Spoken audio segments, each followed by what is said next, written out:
I'll give you a little Nosferatu action in there. Nosferatu. How is my garden doing today? I see Dame Celestine in White Rabbit and Seattle Rain and White Rabbit. Seattle Rain, let me know what's going on. Alrighty. It's almost the end of the week, my loves. Can you believe it? Can you believe it? We made it through another slog of a goddamn week. Goddamn. Hey, this light at the end of the tunnel, I guess, every Friday. If you work those hours. Now, if you don't work those fucking hours, you're like, I don't know what the fuck you talking about. I hate your fucking guts. There is no light at the end of the fucking tunnel because my tunnel's all fucked up. Like, I work real fucking weird hours and shit. And so, yeah, I don't have a light at the end of the fucking tunnel. If there is a light at the end of the tunnel, I'm probably so tripped out on shit that, you know, it could be a light from fucking, it could be an alien, you know. Anyway, we're getting towards the end of the week. I love you. Good. I hope so. Quick break. Quick break. Mama, microphone, Mama. I said, Savannah, we can't afford a microphone right now. I mean, your father's dead. And I just don't have the money to... Mama, microphone now. Mama, microphone. Savannah, I just said. We can't afford a microphone. You need to stop with the mic. Mama, microphone. Mama, or you end up in the fucking desert. I love you. Welcome, Tilly 732. Microphone. Give me a microphone.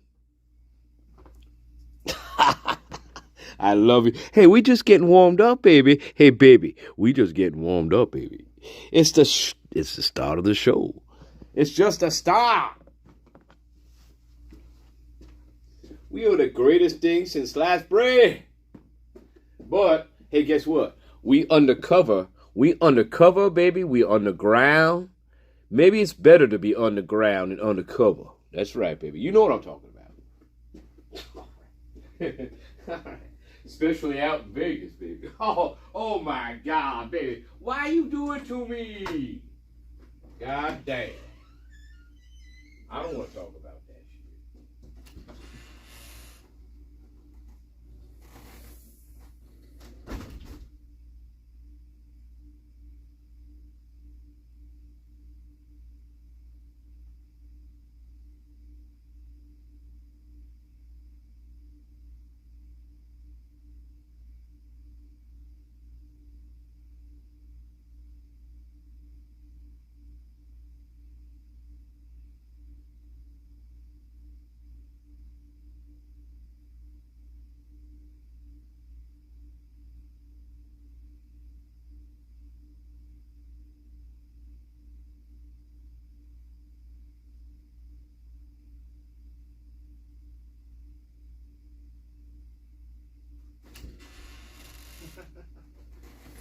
Man, I got some serious questions. All right. Now, no, we're not getting any. Hey, but wait, guys, before we get on with stuff, well,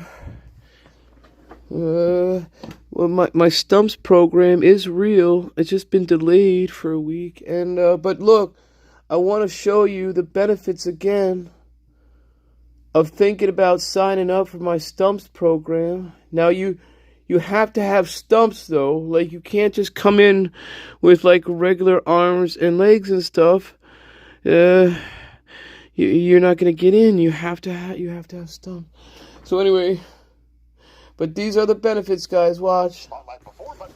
Forget about this guy. He never. Oh, okay. But look, this is what you're gonna do here. His success as a competitive champion. Look at that. Oh my God. Yeah, that's what's gonna happen to you in my training course. Watch, you're gonna be able to do that kind of shit, guys. Look. The stump knows everything. The stump knows everything. News stories done about him. Oh, did he kill? What happened to him? That being said, the private stories all positive. Yes. Well, I can guarantee one thing. This guy did not. He was not in my stumps training program. He was not. What I would say is that That's why I had to delay it, guys, because I didn't want my stump training program to be associated with that. So, yeah, it's taking me a couple extra days here, and I don't get anybody confused. But you will be able to shoot a gun with your fucking toes, I guarantee that. All right. Or whatever's left of them, I guess. Well, yeah, your fucking stumps.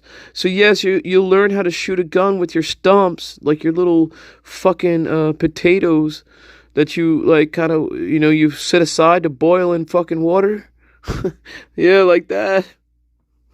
All right, sorry guys. Let's carry on.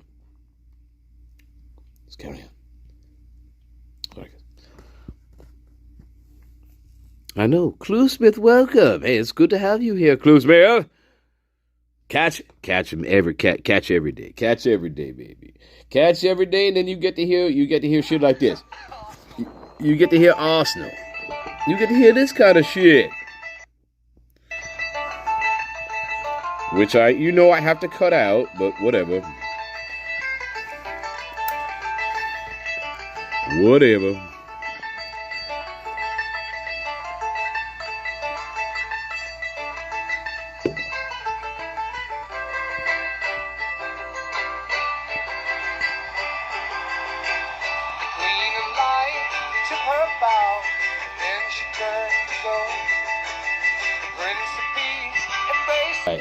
Right. All right. Anyway, first, where's my rating?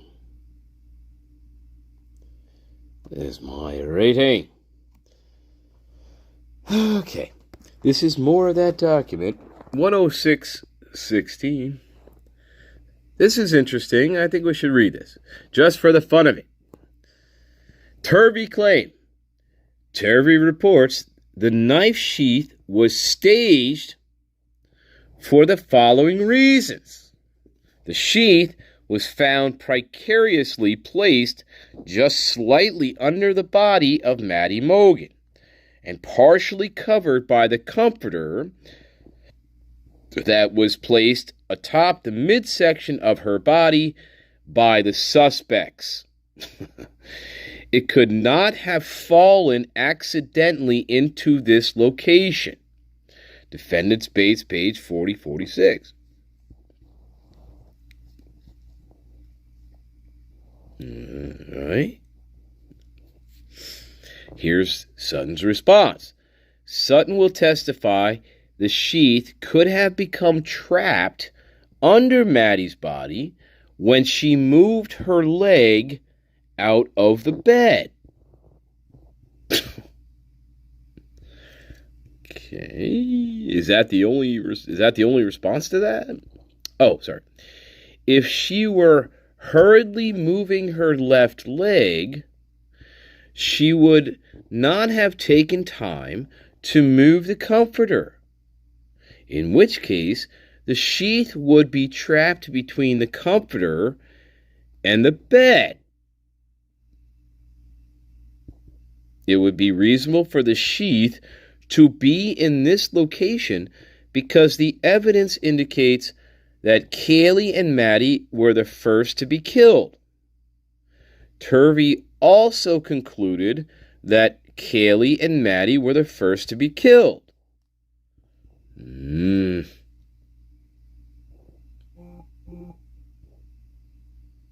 The sheath would be trapped between the comforter and the bed. All right. The sheath was found precariously placed just slightly under the body of Maddie Mogen. Under her body. And partially covered by the comforter that was placed atop the midsection of her body by the suspects. It could not have fallen accidentally into this location because it was placed just slightly under the body. Okay, right? But if she were hurriedly moving her left leg, she would not have taken time to move the comforter, in which case the sheath would be trapped between the comforter and the bed. Well then, no. See, the sheath was found placed under her body. That's what they're saying here, right? That it was precariously placed just slightly under the body of Maddie Mogen, partially covered by the comforter, and placed atop the midsection. Sorry, the comforter then was placed atop the midsection of the body and of this because of the suspects. The sheath could not have fallen down into this location on accident. And this is not a good explanation. This is not a good rebuttal for this. No. Doesn't matter if she moves her leg. Look, if the knife sheath is still found under her body in some fashion, it doesn't matter if her leg was moving or not. That's where they found the sheath, right? So it doesn't matter if her left leg was fucking moving. That's irrelevant. The sheath was still precariously positioned under her body. Okay. And that's how they found the sheath. There's pictures that we're never going to see of the body and how the sheath was. We're never going to see these pictures. Thanks, Karen. Whatever. We're never going to see that, so we have no idea. Presumably, this is pictures of the body, Madison's body, and of the knife sheath. Presumably, that's what these pictures are that we're never going to see. Thanks, Karen. So I have no idea. We have no idea where this sheath is in this blacked out fucking. We have no idea what's there or what they're looking at.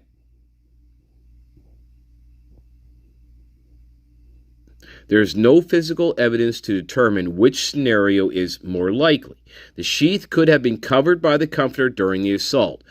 When and if the comforter was moved by someone other than the decedents, or even when someone was searching for the sheath, there is no physical evidence to determine which scenario is more likely.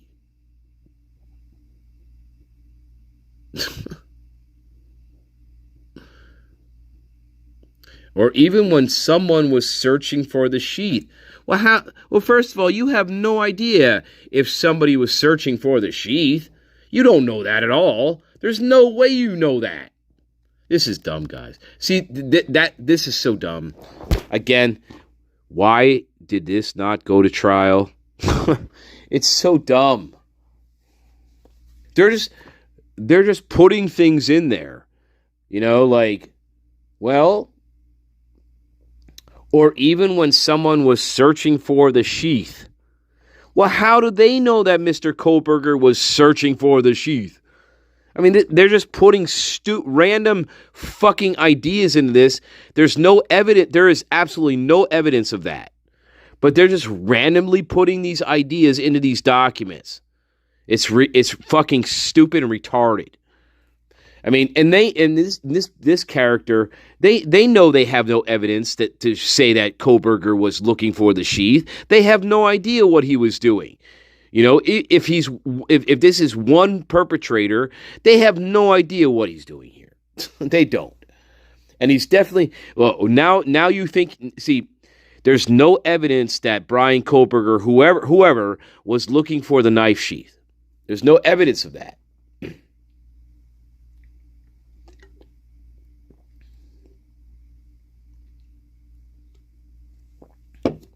It's stupid.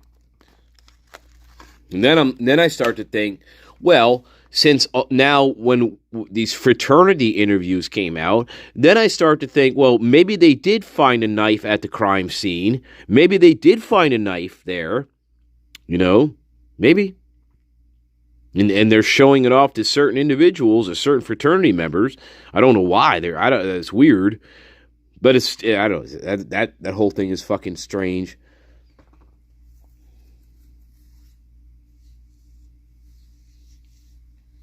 I don't know. It doesn't make any sense. Like, it goes with the cleanup. Look, you could tie this into the cleanup. So it's going to take Koberger like 7 minutes to clean up before he actually goes to his car, according to Moscow police, right? Well, first of all, I guess you still have the knife, right? Or do you leave the knife there? I mean, you're going to have your equipment. According to Dylan, that may include a vacuum cleaner of some sort. You don't know. Well, that's what Dylan said. So it could be a vacuum cleaner. Yeah. But so you have all your gear. You have all your gear, right? And then you're going to strip off your clothes at some point. Get rid of your clothes. You know, you still have your knife, I guess, presumably. But you don't have your knife sheath. You know what I'm saying? Like, if you're going to be that meticulous, I don't think you're going to lose track of the knife sheath, guys. If you still have your knife, I think you're going to think about your knife sheath. That's just my opinion, though. I wasn't there.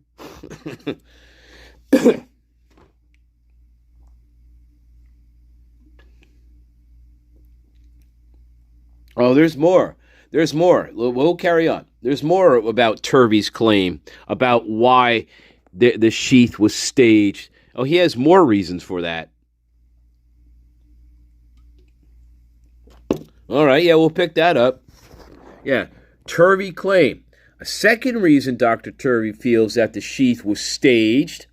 Number 2, the sheath was new and unused, as indicated by the absence of damage or wear to the leather.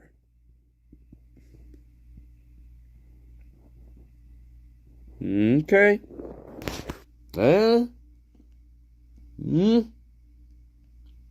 Sutton's response.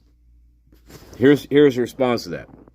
Sutton will testify she is unsure why this proves that staging occurred. Okay.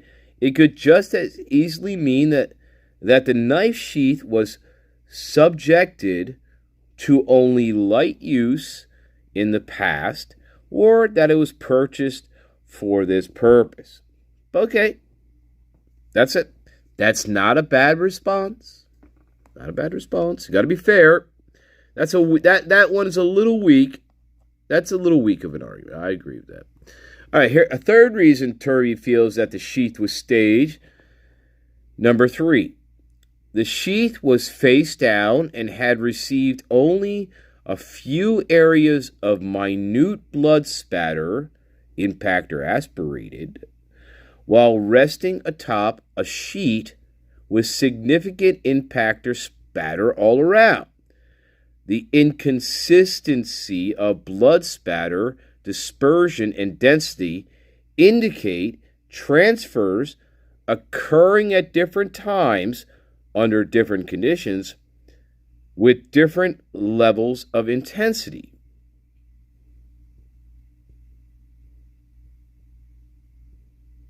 Okay.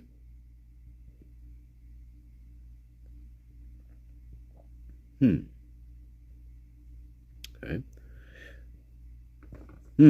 Interesting. All right, so what's the response to that? Sutton will testify that difference in the amount of spatter on the sheath versus the amount on the fitted sheet or even the comforter simply proves that the sheath came to rest in this location where it was discovered at a different time during the spatter-producing events. It does not prove that it was staged in this location. The sheath could have been at another location when it was spattered and then moved here at a later time. If the perpetrator moved the comforter, as Dr. Turvey believes, the sheath could have been moved to this location when the comforter was moved.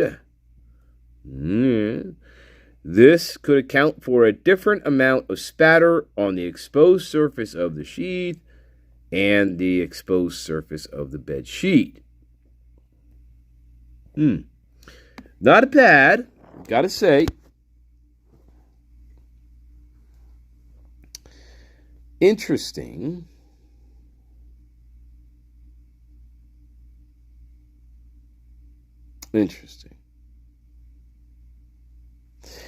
It's interesting.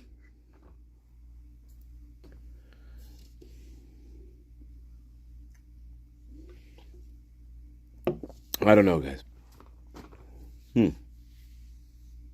Well, then you're going to have to believe, if this is what if this is the line of reasoning that you're going to want to follow, well, then you're going to have to believe that knife sheath it came off in the murder of the victims here, Maddie or Kaylee, both, right?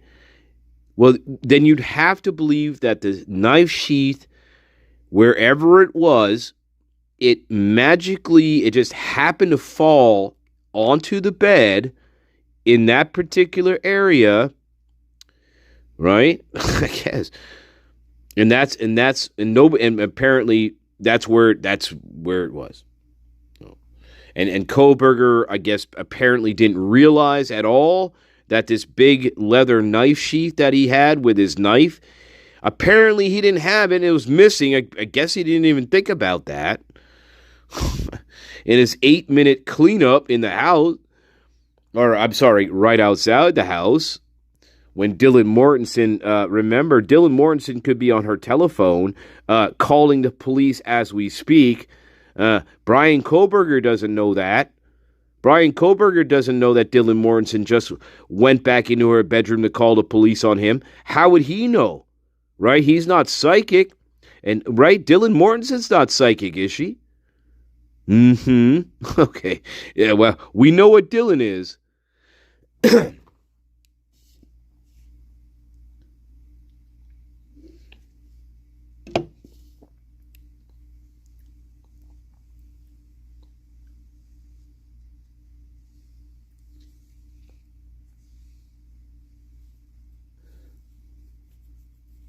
So yeah, Turvey is saying, well, no, the knife sheath was placed in this particular location. What he's trying to say is the knife sheath was staged. It was deliberately placed partially under Maddie Mogen's body, and he says the suspects did that. Suspects, 2, right? 2 people did that. So suspects in the room, yeah, they're the ones that stuck that knife sheath partially under Maddie Mogen's body. That's Turvey's. That's his angle here. And then, of course, Sutton is saying, well, no, this was just random dumb luck on the part of Brian Kohlberger, who just happened to lose the knife sheath in a struggle when he's murdering them, right? He just happens to lose the knife sheath. It falls into this part of the bed, and there it remains until it's discovered. Yeah. So it's, what do you want to go with?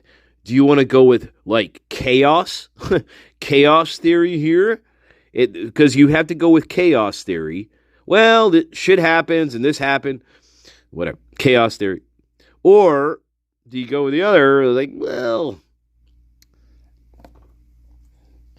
it appears this killer who, is very careful. Is he not careful then? Is he, so I don't know. To me, if you're carrying in a blade like that and you got a very long leather knife sheath with the blade, I think I'm going to remember both pieces of the puzzle here. I'm not only going to remember my blade, if I just didn't leave it there, but I'm also going to remember the knife sheath I brought it in with. It's a big-ass piece of fucking leather. I'm not going to forget that. Not in my brain. I don't think I will.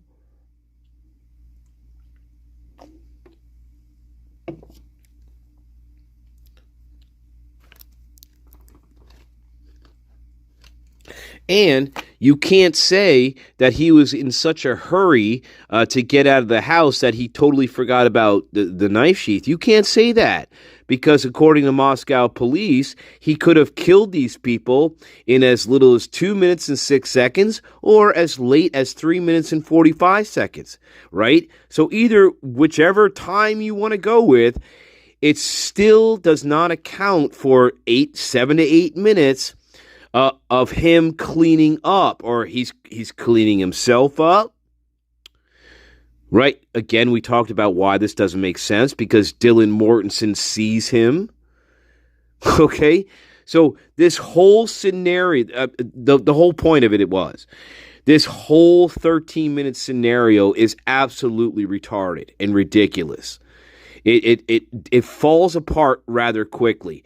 And why it falls apart rather quickly is because of Dylan Mortensen. That's why it falls apart so quickly. And Moscow apparently forgot, oh yes, duh, Mortensen, she saw Brian Kohlberger in the house. Yeah, so, oops. So yeah, that speeds up our timeline just a little bit. Because again, why? Because we're not psychics. Brian Kohlberger is not a psychic. He doesn't know Dylan Mortensen, does he? Or does he? Right? And Dylan Mortensen, in her cute little fairy tale world, she doesn't know anything at all. Even though she almost describes the perpetrator. He's a basketball player, right? I'm not quite sure. I may know him. I may not know him. She's not particularly surprised by that question. She says, yeah, in so many words, she says, yeah, it would make more sense if I actually did know who this was. She admits to that because she knows who this was. Basketball toned and all.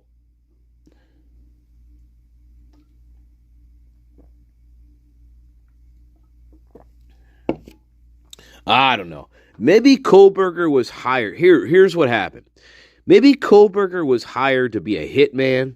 They're like, look, we got 4 obnoxious fucking bitches at this house. They won't stop playing their fucking music. It's garbage. Look, here's $75,000. Go and fucking take care of it, all right? Would you? All right. That'll go a long way in your studies and in your criminology studies here, Brian. All right, just take them out. Maybe that happened. No. Anybody? For sure. You ever watch Brian Kohlberger's? Well, for sure. For sure. Absolutely, for sure. All right. For sure. All right. He says that a lot, doesn't he, guys? He says for sure. For sure. Remember the theme. I gave you Tyrannosaurus Rex, but you didn't believe me. I gave you the Holy Grail, but you didn't believe me. I gave you for sure, then you didn't believe me. And that was before any videos of Mr. Brian Kohlberger. For sure. I'm the greatest psychic of all time, by the way, too.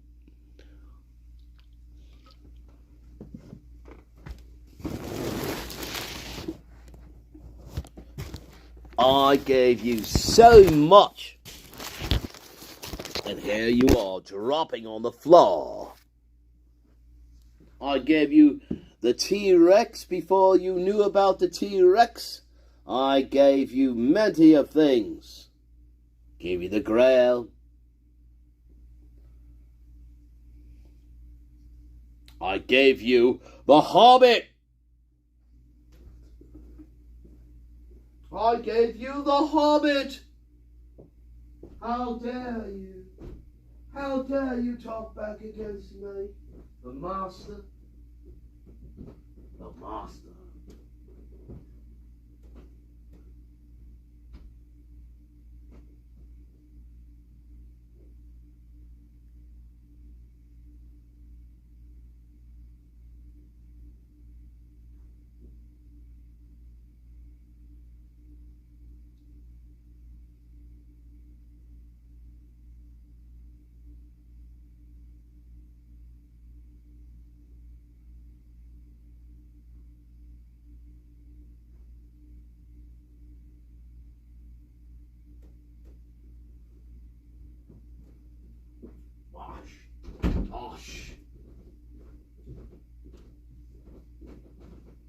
Osh. Yeah, so that would be the greatest question of Mr. Kohlberger. Mr. Kohlberger, if you did in fact pull this off, why did you let Dylan Mortensen live? That would be my question to him. I'd be like, did you see Dylan Mortensen in the house? If he says like yes, I'd be like, well, what was your thought process there of like not killing her? That would be my biggest question to him. Why didn't you kill her? Jeez.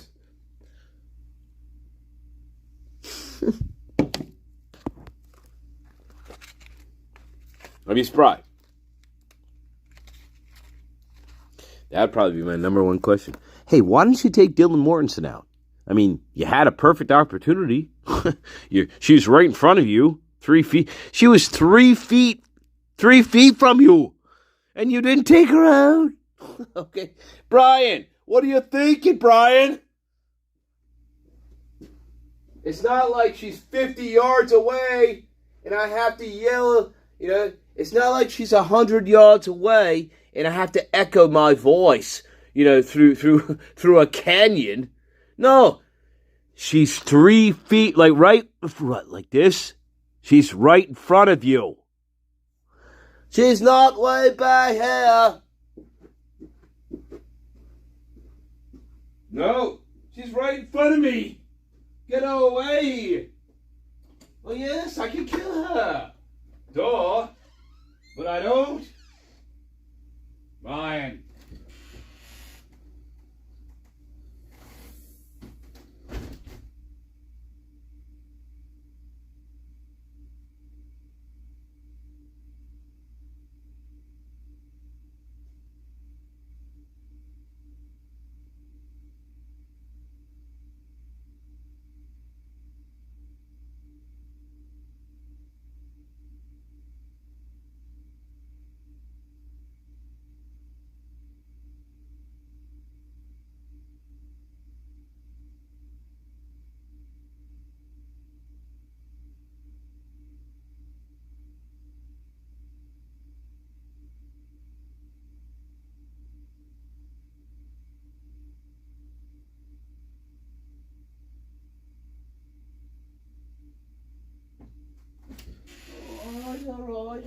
All right.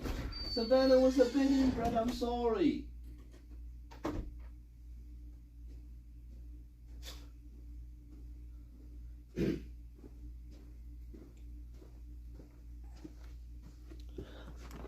Welcome, Ashley Brogdon, Dame Celestine White, Rabbit, Clue Smith, Nasty Nate. Where's Ellie Ryan? Where's Mrs. John? Where are they? Are they lumbering behind like they always do? Why do they always lumber behind, these fucking British people? Sorry. I'm so sorry. goddamn lumbering behind. No wonder they lost the war. No, sorry. No wonder they almost lost the war. They're too slow. Right, rabbit.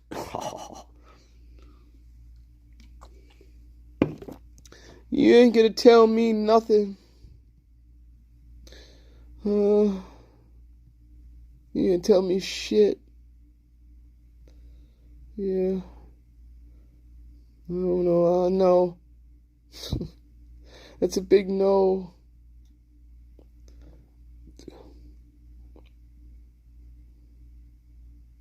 But what are we doing? Oh my god. Oh, what is this? Hang on. Alright, let me lead a video. Alright, one more. 108, 116 document. Turvey claim. A fourth reason Dr. Turvey feels that the sheath was staged. Number 4. The sheath was placed at the location without receiving bloody transfer from the hands or fingers of the suspect that did it.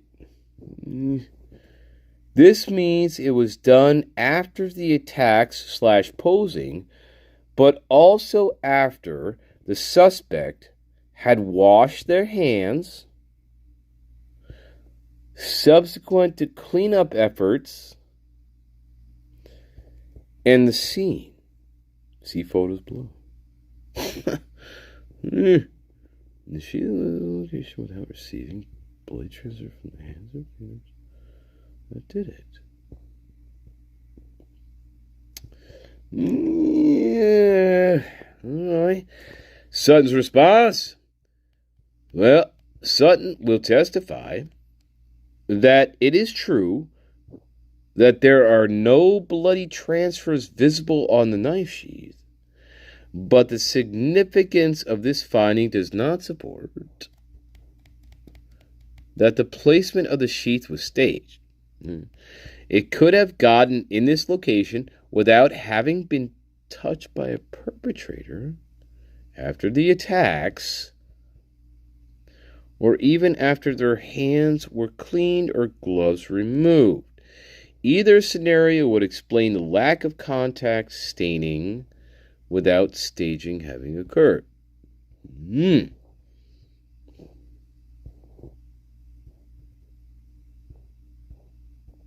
So yeah, again, it's the same argument. We're making the same argument here essentially. That's what Sutton is saying. I don't know, right? He's saying it fell off. It fell off the person, and it doesn't mean that the person touched it. It just means so it's the same scenario, same thing, guys.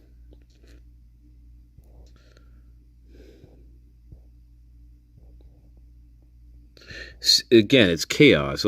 Well, it just happened to fall off. It ended up in that spot. Where the comforter just happened to end up there, and that's where it was found. That's what they're saying here. It could have gotten in this location without having been touched by the perpetrator after the attacks, or even after their hands were gloved or cleaned, removed. Right, cleaned or removed, gloves removed.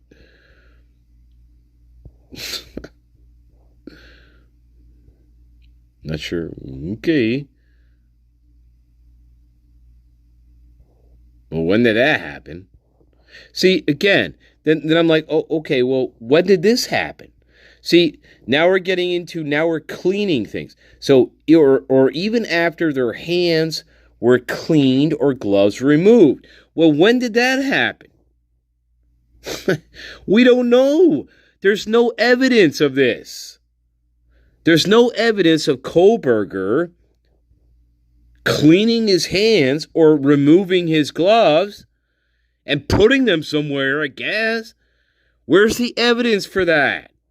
See, we just throw in random shit like this. But there's no evidence of that.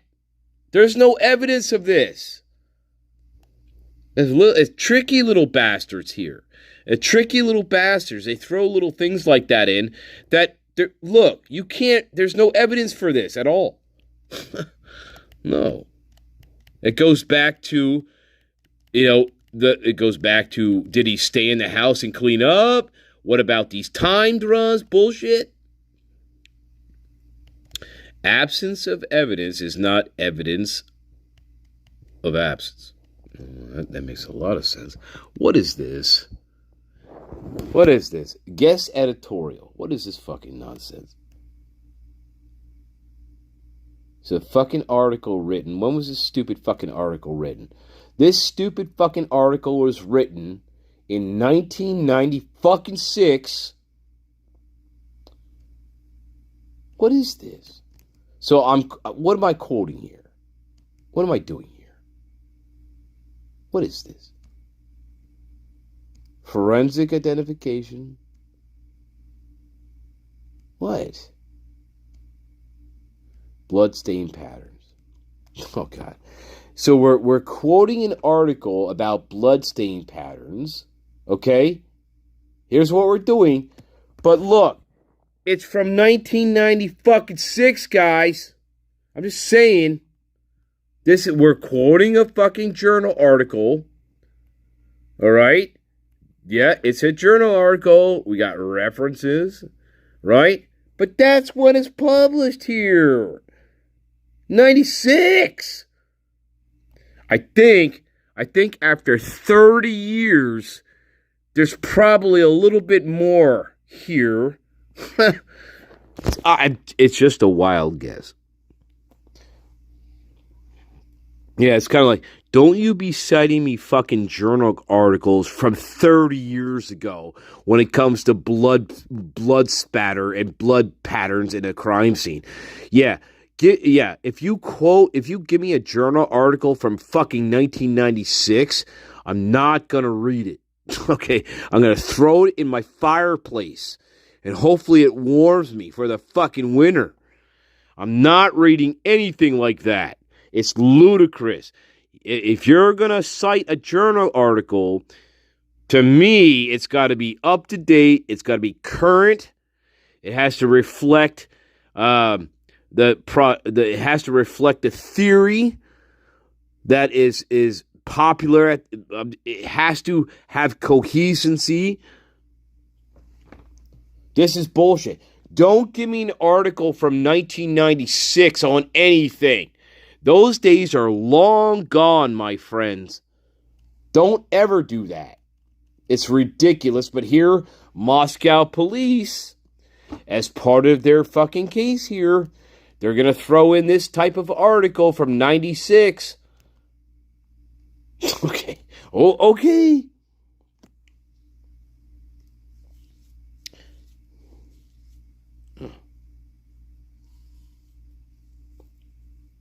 Oh, what is this? All right, quick break, and then we're going to finish this document off with rebuttal expert disclosure, Katie White. So we're going to get her anticipated rebuttal testimony, Katie White.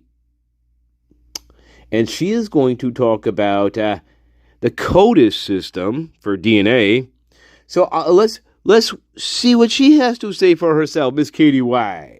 Katie White, you like Snowflake White. Oh, my God. Man, oh, man.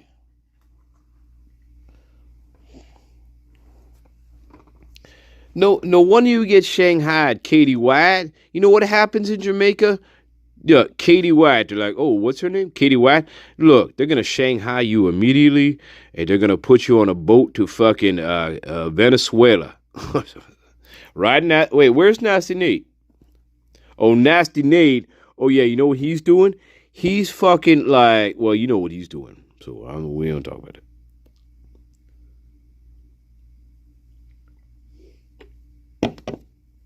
Don't you copy and paste me. Don't you copy and paste me. What? You can't follow. Hey, you in the electric church. You better fucking follow.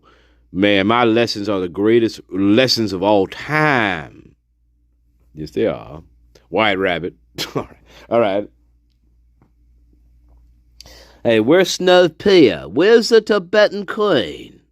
Where's the Tibetan queen? Oh, she's getting all nice and cozy by a fucking fireplace in Tibet, where it's forbidden to have fireplace. But I got a feeling Snow Pia has a fireplace somewhere in Tibet. Fuck the monks. All right. Would you like to come over to my monastery and sit in my jacuzzi?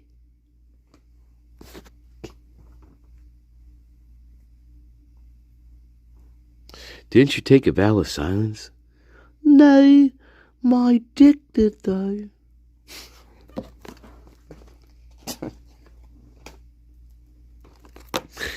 Oh my God.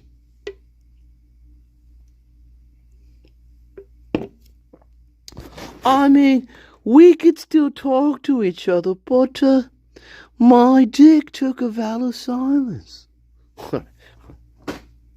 Who are you? That's English Stanley, you fucking twit. Who do you think it is?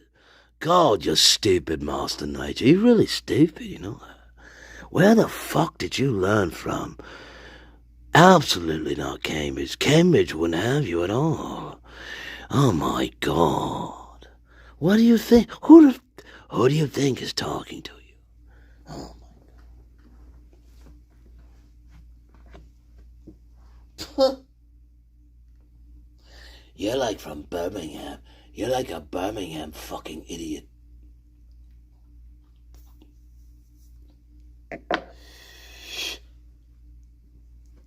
Your idea of fish and chips, because you're so fucking poor out there, is to go to the nearest fucking beach and scoop up snails, and then you pretend to have a fucking fish and chip dinner, you fucking wanker. All right. I love you. Hey, I'm getting better at this. Insulting.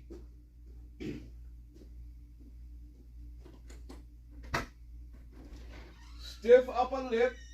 Stiff upper lip.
I saw the gun, and I heard the doggy barking for 2 fucking hours non-stop. I heard the doggy barking. The doggy was barking non-stop, and I didn't do anything. I kept hearing this stupid fucking dog bark for 2 hours at least, non-stop.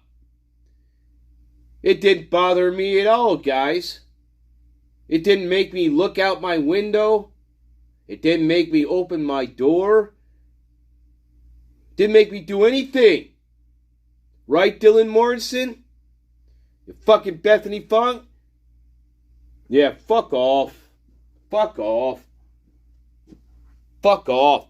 You know how annoying that dog was on barking his fucking ass off for 2 fucking hours? Do you know how annoying that was sounding? Annoying. And that's the point. Do you think Bethany Funk and Dylan Morrison, do you think when they were hanging out in the Hobbit hole, they just ignored that for the next 2 hours? Gee, why is this fucking dog barking so goddamn much? He doesn't stop. Gee, or, hey, could that be Murphy? Our dog barking like that? No, of course not. We don't ask these questions. We don't think about these questions, Moscow police. We don't ask anything like this. All I know is I'm sitting in a room and I hear a dog barking his ass off for the next 2 to 3 hours nonstop, and I don't think to myself, gee, first of all, is that Murphy barking? Could be. Or if it's not Murphy, gee, what's a dog barking at? I don't know.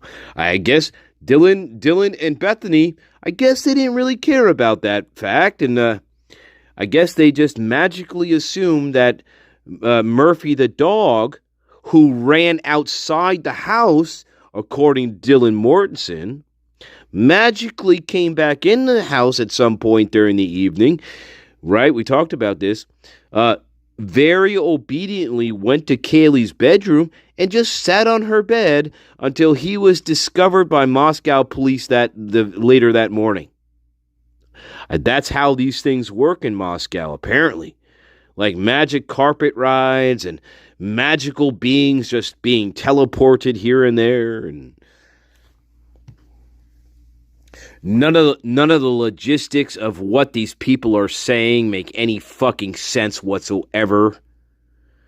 The framework of their logic is non-existent. Yeah. Right? We lost track of the dog. We lost track of Dylan Mortensen's story. We lost track of what the dog was doing that entire night. We have no idea. We have no explanation for what happened to Murphy. We don't know what was going on there with him. You know, we lost track of a lot of different pieces here. And when we try to put these pieces together, like Moscow did, they don't fit and they don't work. They don't work and they don't fit. Because the story that they constructed, they're terrible storytellers. Terrible. And they can't write stories to save their lives. It's like, wait, we forgot about that piece of things. What are we going to do? Well, we'll just say it's just some random dog barking in the neighborhood for 3 hours straight. I guess. Might as well just say that. It's not Murphy. Because Murphy, who knows where Murphy was? Who knows? And Murphy does not sound like a German Shepherd. So. No. Okay. They do not sound like German Shepherds. No. Anyway, whatever. We'll never get an answer for any of that. Okay. Funny. Everybody funny. Guess what? Now you fucking funny too here. You fucking funny. The night is long, the bees of time pass slow. The child eyes on the sunrise, waiting for the east to grow. Apples off the back, pick up your sword and fly. Life filled with good and bad, the mortals never know.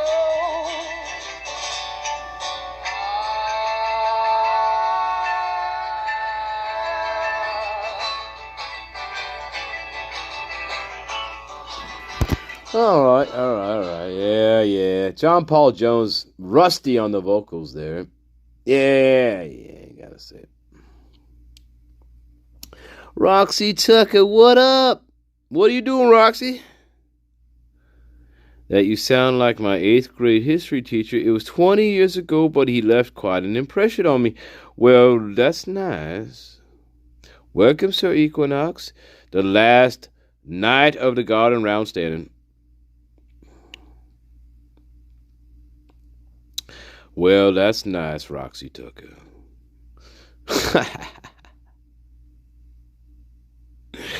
Nah, okay. 8th grade. Hey, okay, 8th grade. I get it. But, double fuck off.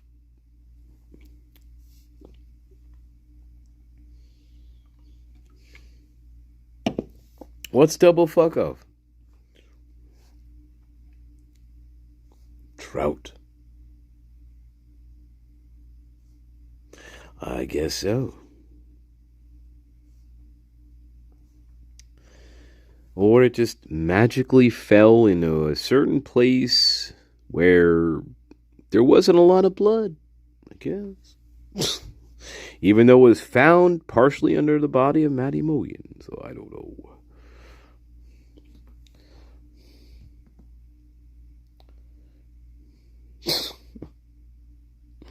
I don't know. So stupid.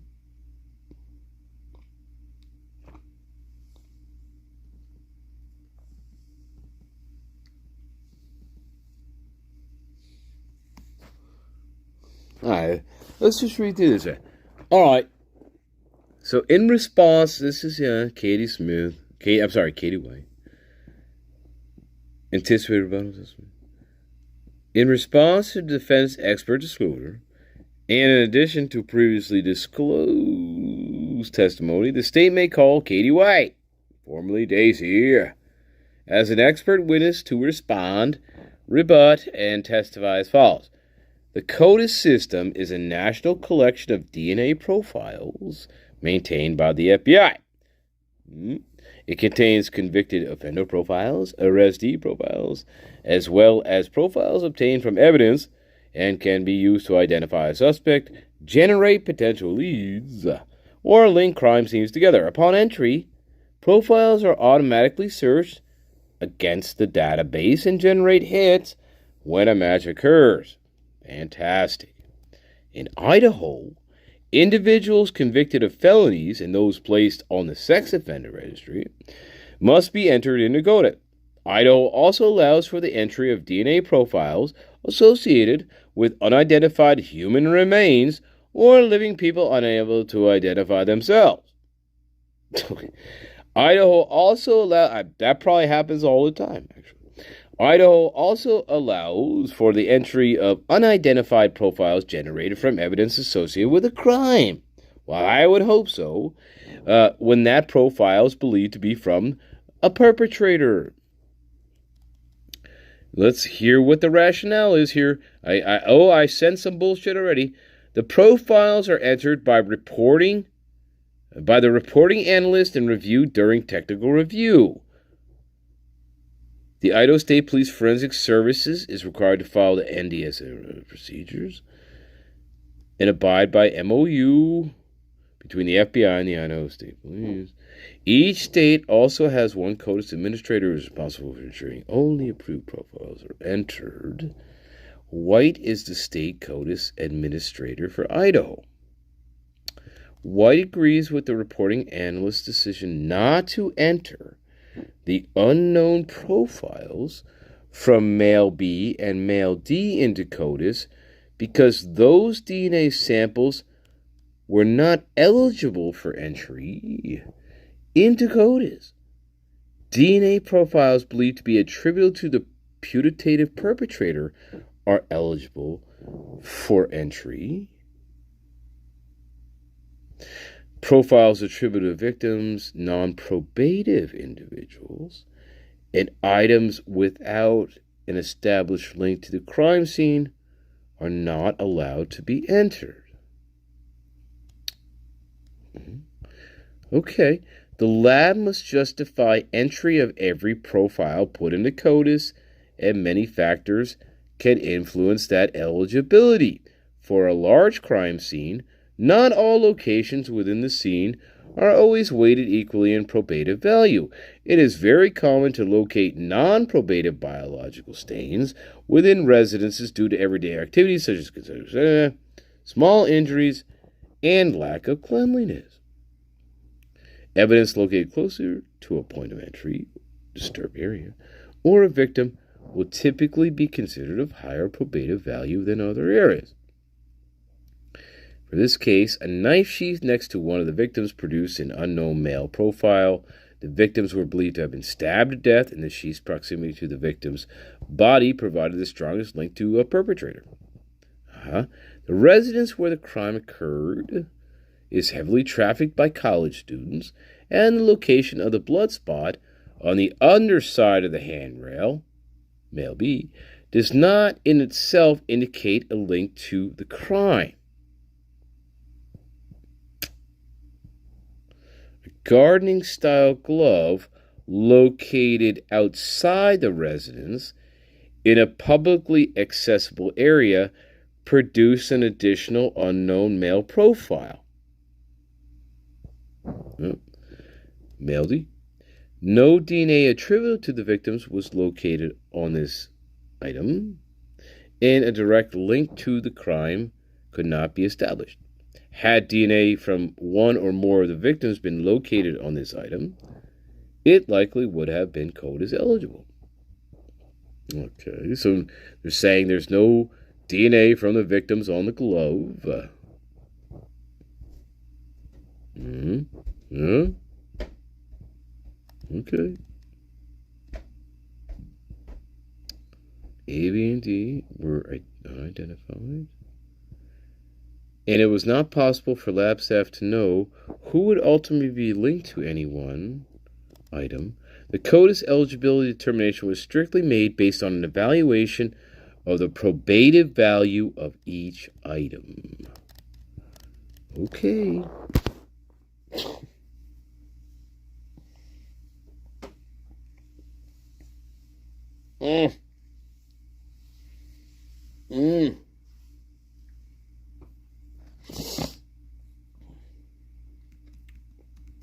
So they didn't get DNA off of cigarette butts found on the first floor there where the Hobbit's room. I don't see anything about cigarette butts found there. Didn't they find cigarette butts? Did they collect it for evidence? I would imagine there's DNA on those cigarette butts. Well, I don't read anything about that in here. Where's the DNA? Where's the cigarettes? What about those things? Yeah, there's more here. We're talking about 3 profiles, but they had more than 3.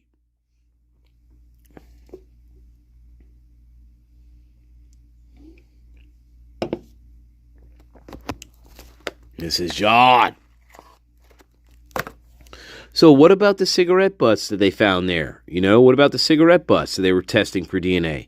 And then what about what they were doing in Boise? I think it was Boise, Idaho State Police. They were getting cigarette butts from another location up there to try to compare them to the cigarette butts that they found at the crime scene. Gee, what happened to that DNA evidence? They were also trying to do that shit. I hear nothing about, did they find DNA on those things? I think they did. Where's that DNA in here?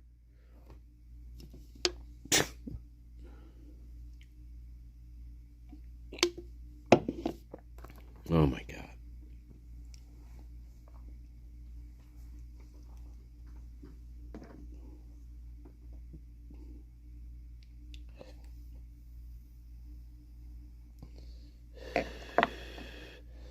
I know. All roads lead to the knife sheath.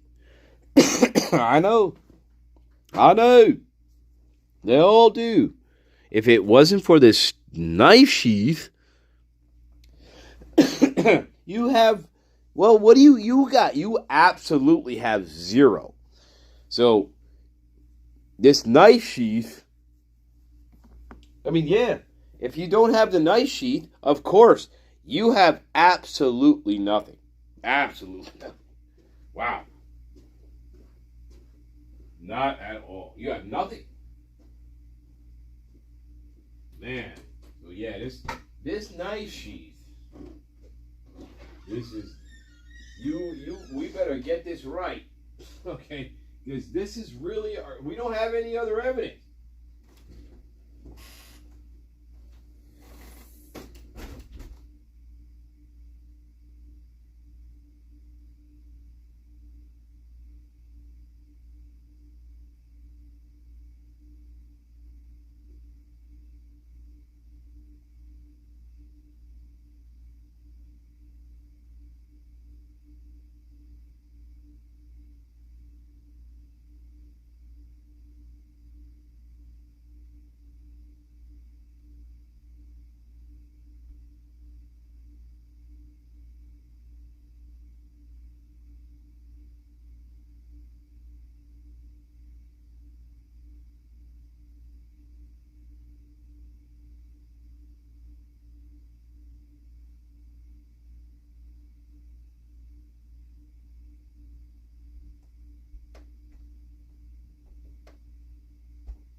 Anyway.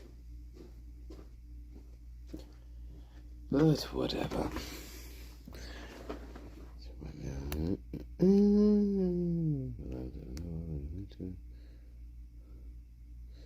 Yeah, right. They made a judgment call. Yeah, it was wrong. But there are other DNA profiles here that we're not talking about. So whatever. So anyway, that ends that document. Yeah. We'll see what else comes out. Whatever. Anyway, the point is, it should have went to trial. Keep saying that. Should have went to trial. Welcome, Curious Rose. What did the report say? What did it say? Welcome, welcome, welcome. You're funny. Everybody funny, Sir Bob. Sir Equina. Everybody funny.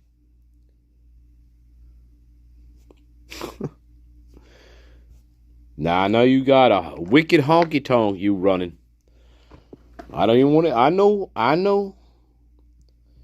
Fucking hell. Now I'm getting revved up. Now I'm getting pissed off here. See, that's a problem here. Now I'm getting pissed off. Stupid thing. You goddamn prick. Always a pleasure.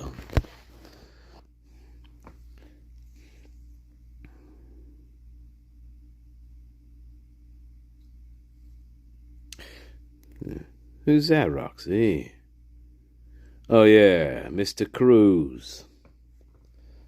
Yeah, I don't hear much about Mr. Cruz. Guess he didn't pursue him. Oh, my God. Oh, pizza, I got it. Mrs. John, wake up! Here we go! Don't burn your fucking sausages. Here we go. Yeah, that's a good way to light it up. Yeah, let's make some sauce. Mrs. John, are you ready?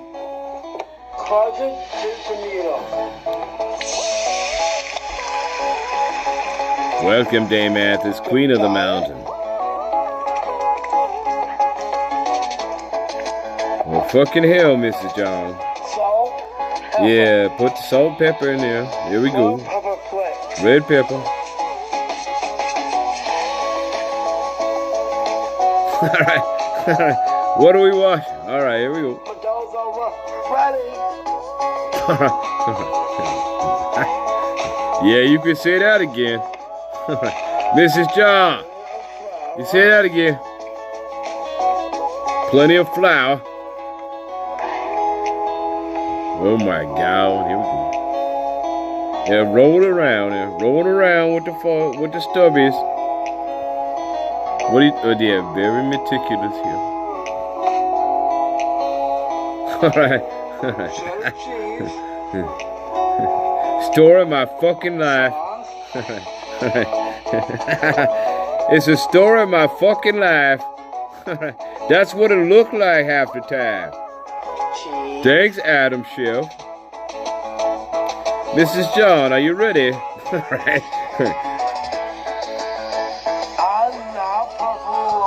Oh my fucking God. I bet you do.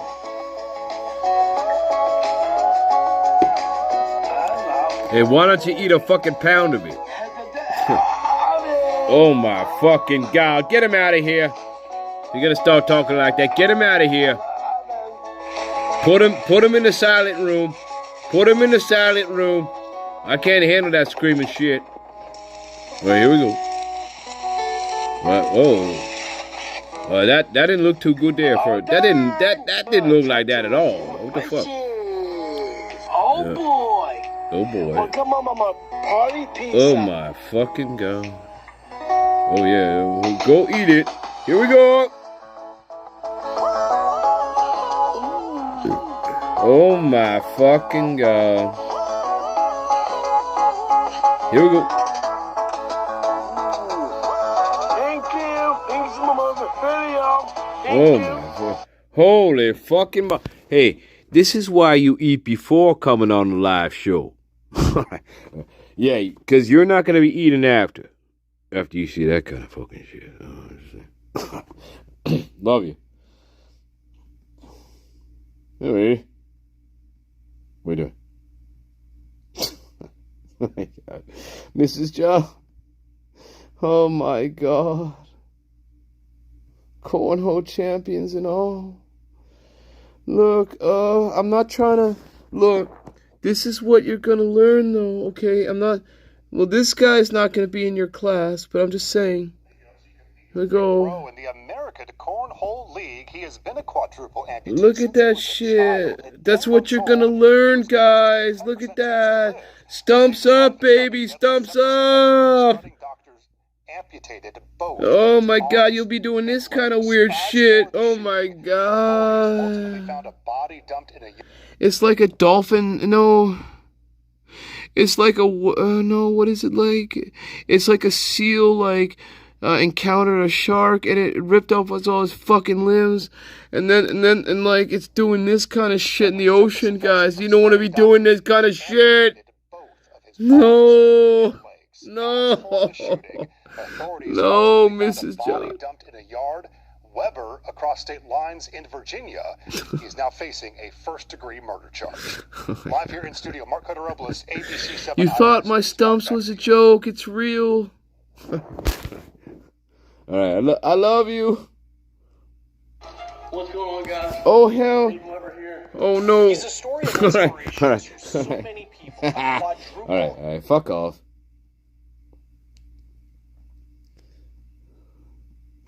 By the way, yes, I'm still fucking gay. I'm still fucking gay, and nobody's gonna take that away from me. All right, if you try to take my boyfriend away from me, I'm gonna be very upset by that. And you know what I'm talking about, lady.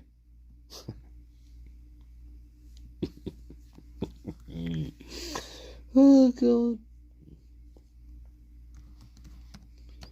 Yeah, you know what I'm talking about.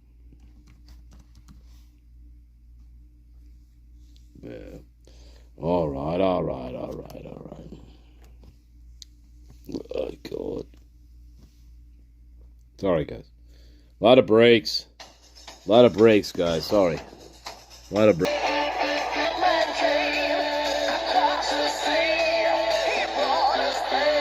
Boy. That's right. Anyway. There I would. There I would. I was there. But, you know, look.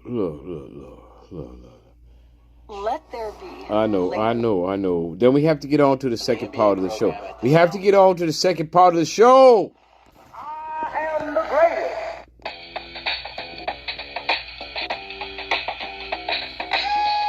15 times I have told the clown what round he's going down, and this chump ain't no different.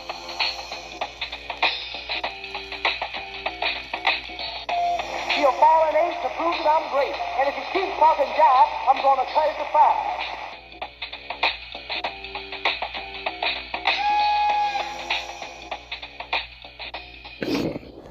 Anyway, whatever. All right, quick break. And then we're going to get into this.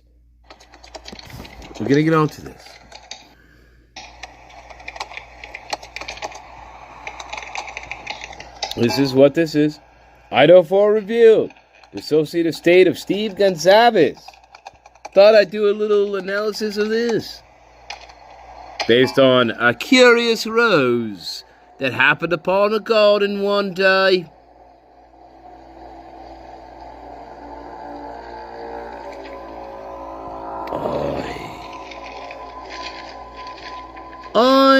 What am I?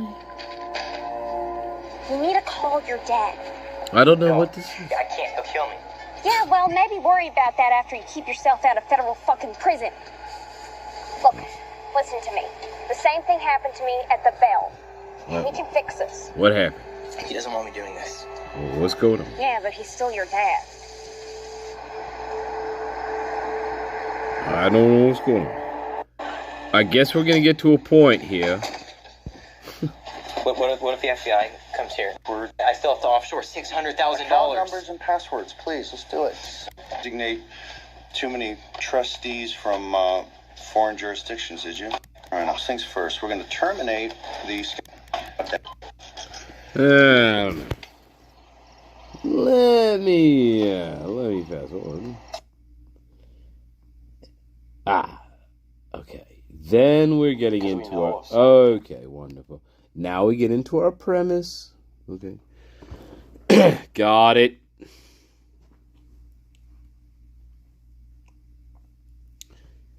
Oh, boy. It's not easy being me.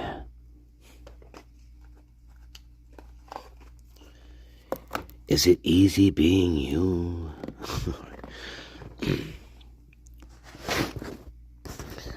Is it that easy? Is it really? When you look upon the candle, is it that easy, really? The abyss of the candle. Oh my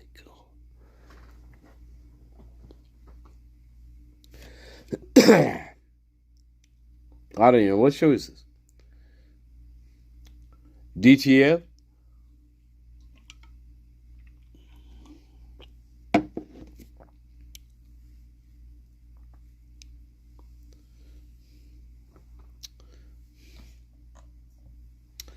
I'll be right back.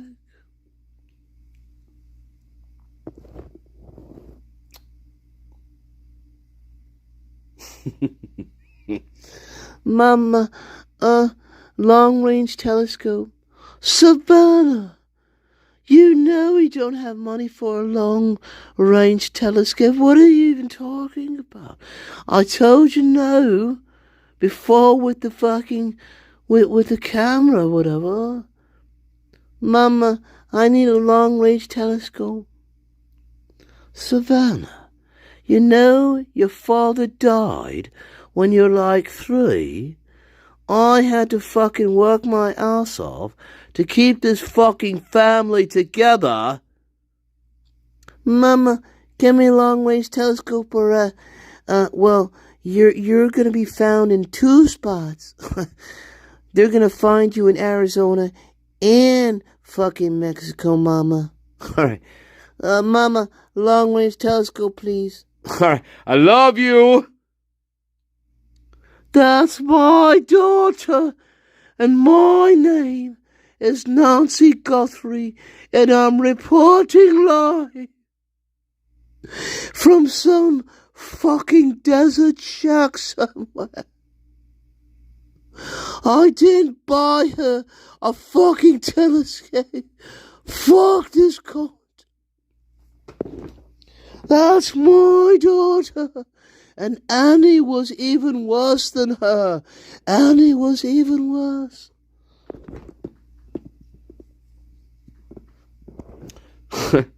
What so? How so, Miss Guthrie? I'll get to that later, you fucking cock. You fucking Brighton Beach cock. Brighton Beach fucking cock. Fuck you.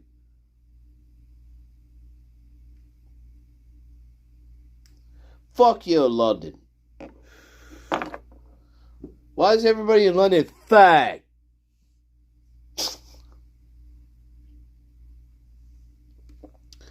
Are they all working for those gay chefs out there? They're all fucking gay, Masternature. Didn't you know that? Oh.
How do you stay so young?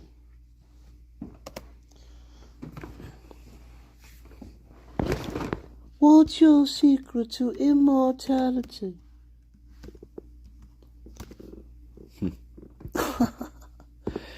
Electric baby. That's my secret to immortality. But wait. And then I thought to myself, the garden must hear this lesson. It must. Yes.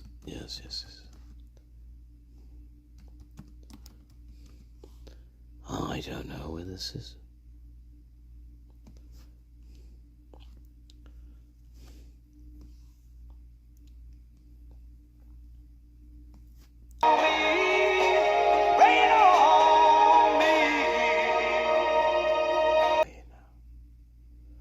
Oh, that's right. Sure. Yeah, don't worry. It's over. We asked for a list of the things that they had to take. Because we know of some things like a laptop, an Apple laptop, and a couple of things. We couldn't even get them to give a list.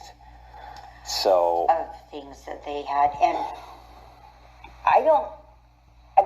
maybe it sounds stupid, but I don't really know why Keely's phone is evidence.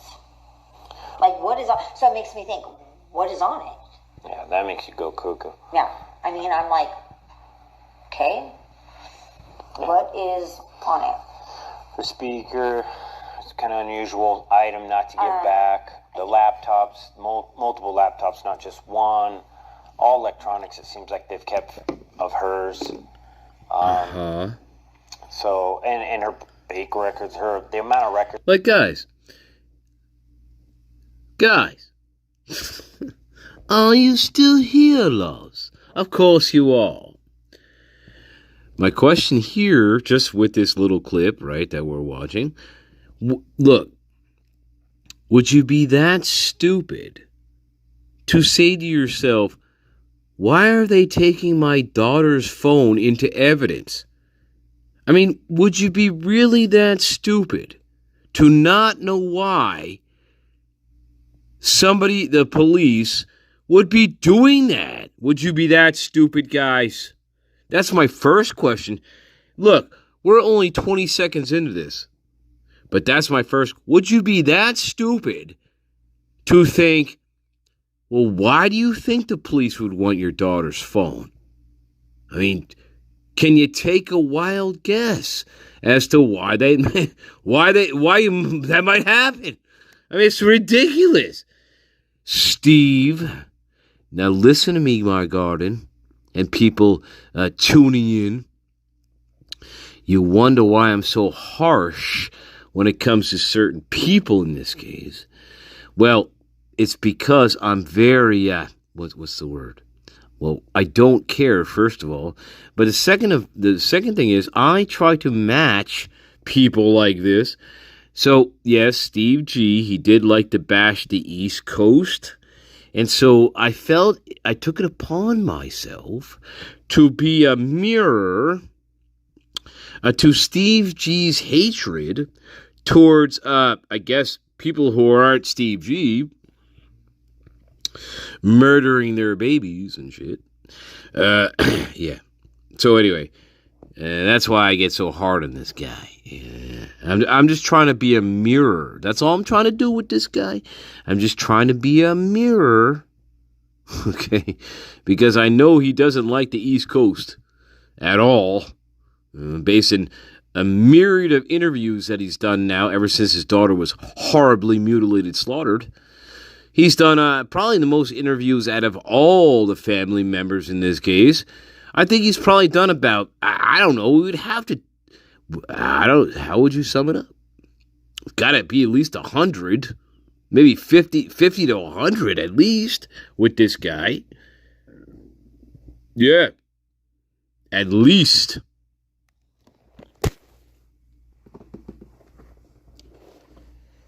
Something we have to keep in mind. Yeah. Hey, as much as I beware of Mrs. Chapin, I do beware her, don't get me wrong, but she's not doing 100 fucking interviews. So I gotta say, well, Mrs. Chapin is Mrs. Chapin, okay? Mrs. Chapin she is the dragon lady, my friends. If you want to have a dragon lady in this little thing, Mrs. Chapin is the dragon lady. Everybody answers to Mrs. Chapin. Absolutely. Yeah, she is the dragon woman. Boy. Anyway, not these yuckles. These are yuckles. Okay. They love to go on camera. They're trying to booster their whatever they're doing here. They're trying to appear a certain fashion, leading into maybe a political career, or maybe getting onto, I don't know, a higher position where I can make a lot of money out of this somehow. Yeah.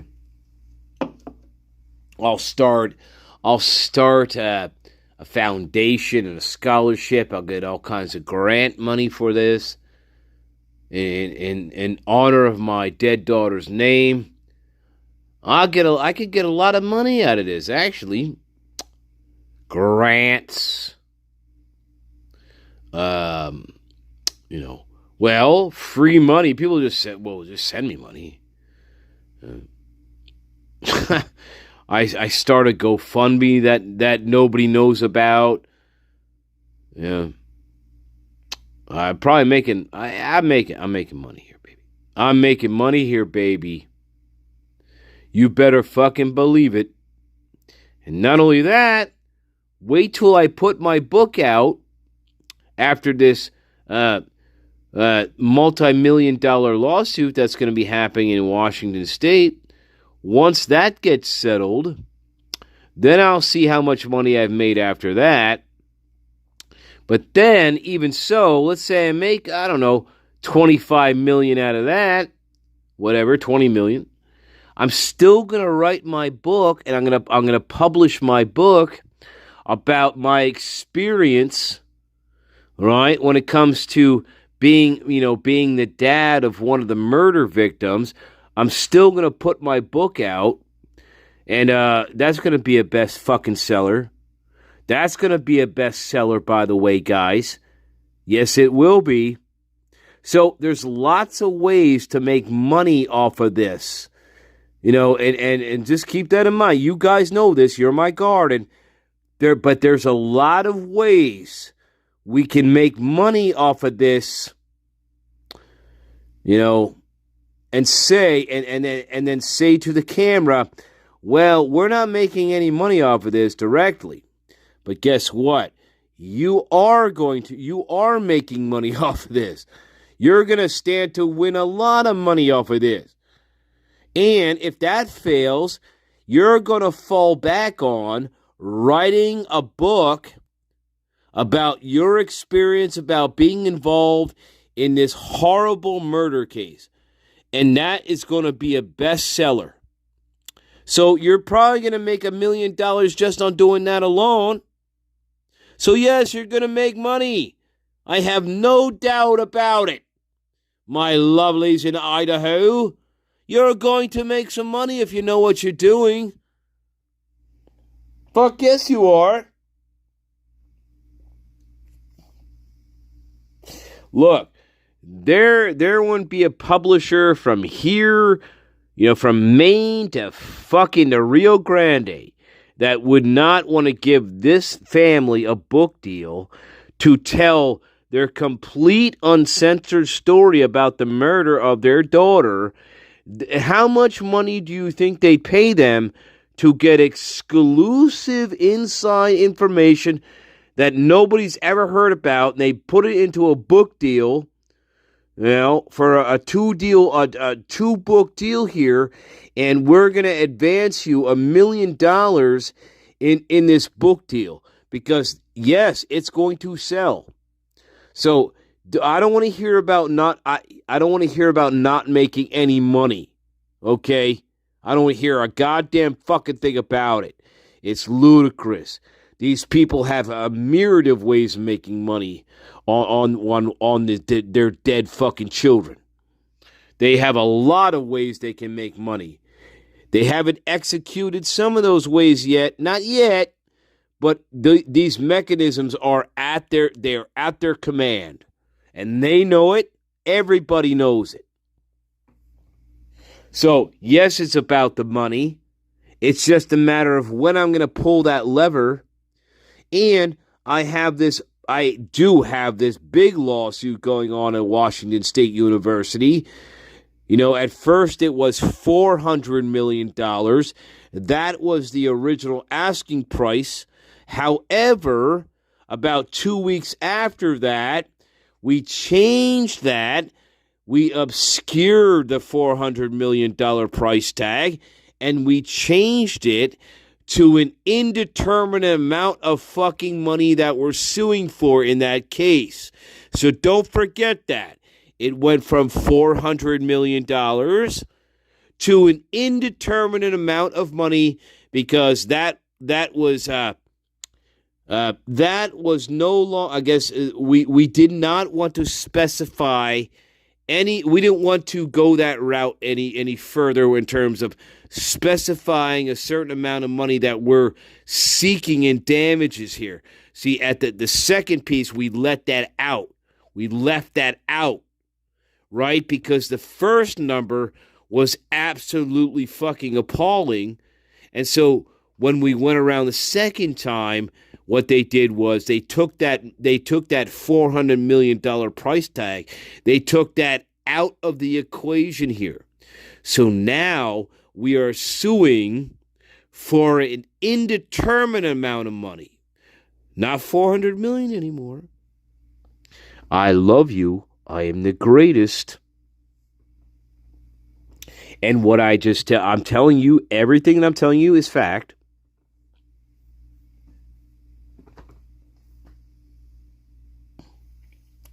So yes, the original Washington State University lawsuit, the damage that we were going for was $400 million. That is true. That was the original price tag that we were going to sue for, Mrs. Chapin. However, since that was reported, what we did was we decided to go underground with any price tag, and we're just going to leave that. We're going to leave that for now. For now, we're going to leave that as well, we never said that. See, that's what happened here.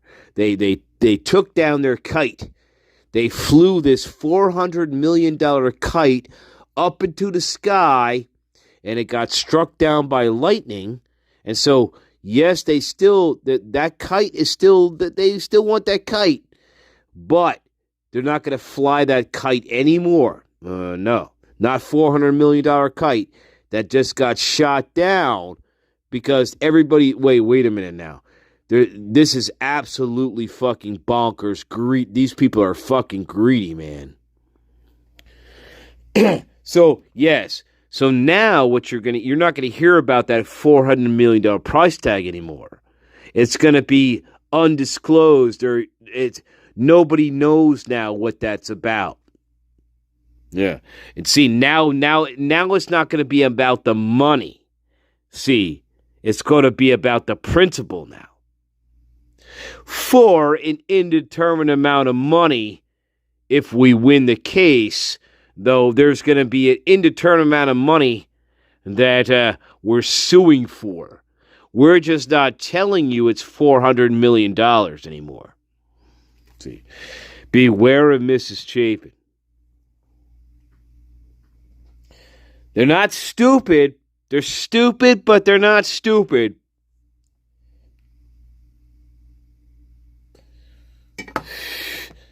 I love you, Mrs. Chapin.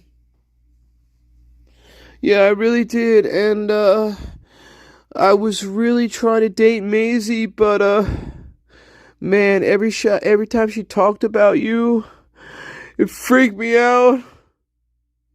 Like, she would tell me, look, you know MD and Maisie, right? You know the story, right? And Maisie, your mother freaked me out.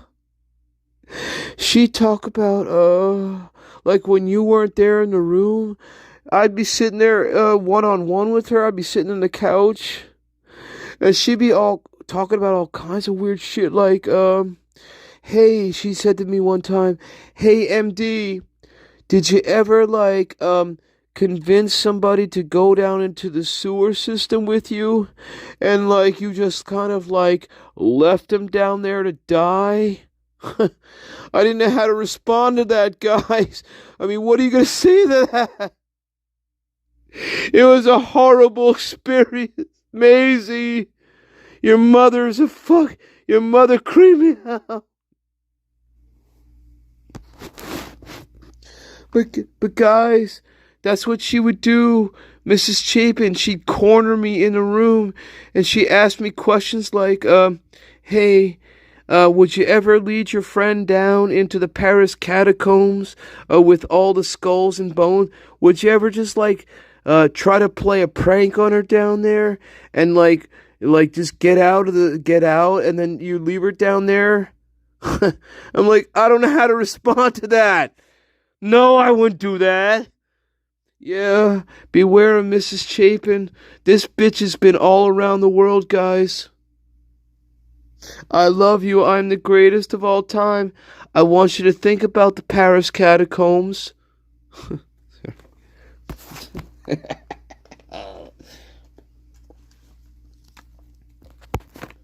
Curious Rose, you know what I'm talking about? You know about the Paris catacombs. You do. Don't you know what I'm talking about?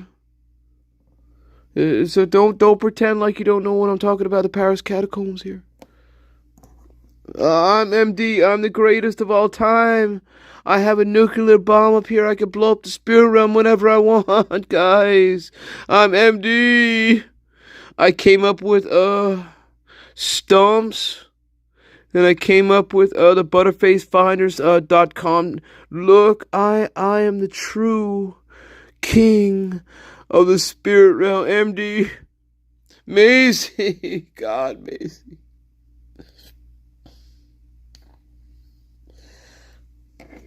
Your mother is I think you're... No. No, I'm not going to do it.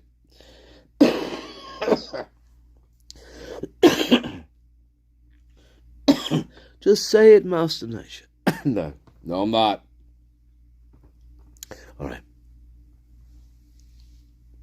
Where are we at? Oh, yeah, quick break. Quick break. Then we get back to the dissociative state of Steve G. That's the name of this. That's the name of the thing. Hey, but we're doing all right there. We're doing all right. We jive talking. That's all right. Hey, don't make me break the fucking Bee Gees out on you again. It wasn't very pleasant the first fucking time, all right? We fucking jive talking.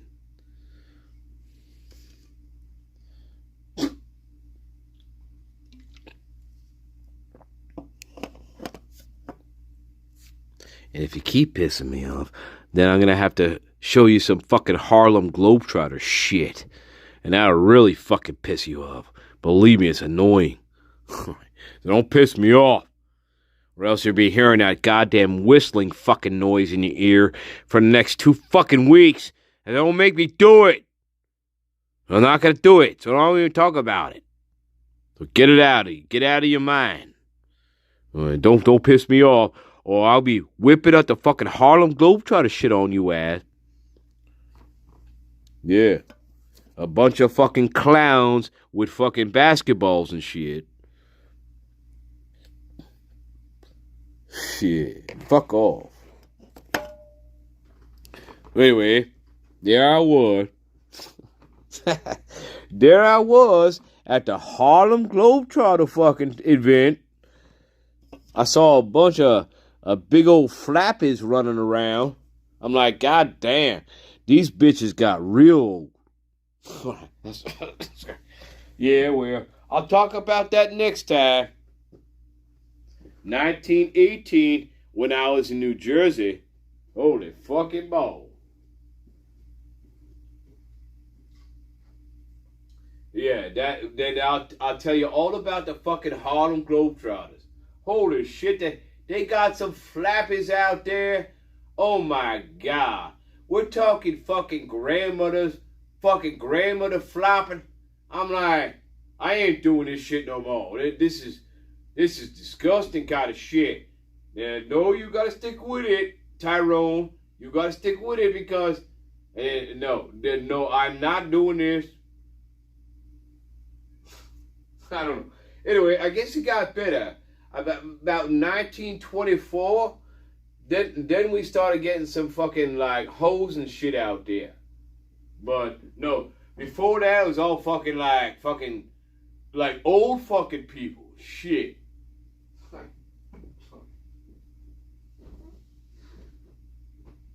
Always enlightening, Tyrone, you know that? Yeah, I know I try, you fucking honky, you fucking honky. Yeah, what do you want, Gato? I don't want to hear you neither, Gato. Fuck off.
still alive. This is Nancy Guthrie. I'm still alive.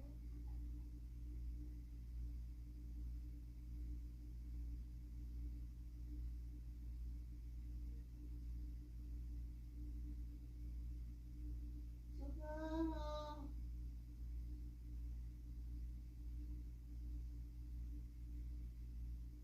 Let me in, Savannah. Let me down the stairs.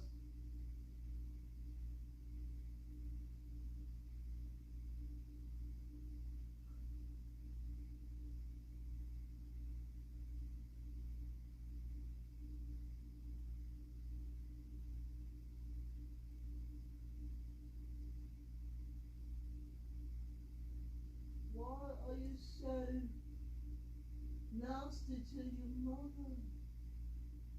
What have I done to you? Savannah.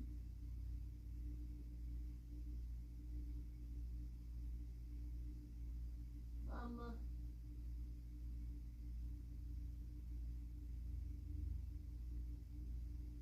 Mama, microphone, mama. Microphone, mama. Microphone. You know we don't have money for them. Mama. Microphone, please. Savannah, I just said, we don't have money for that. What's the matter with you? Mama, microphone, or I bury you in the fucking desert. Alright, Mama? Oh my God. Oh, she's only 4 years old. Holy fucking God.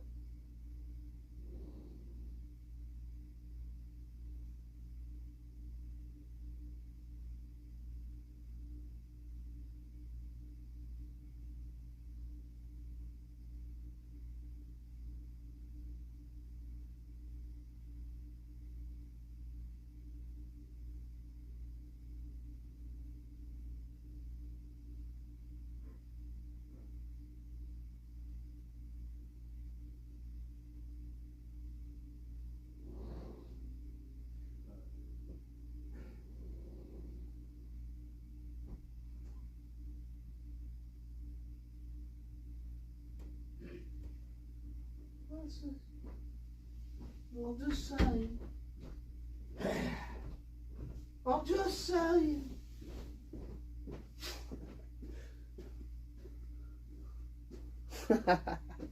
Of course it was a personal attack. Of course it was. What do you think it was? Oh my God.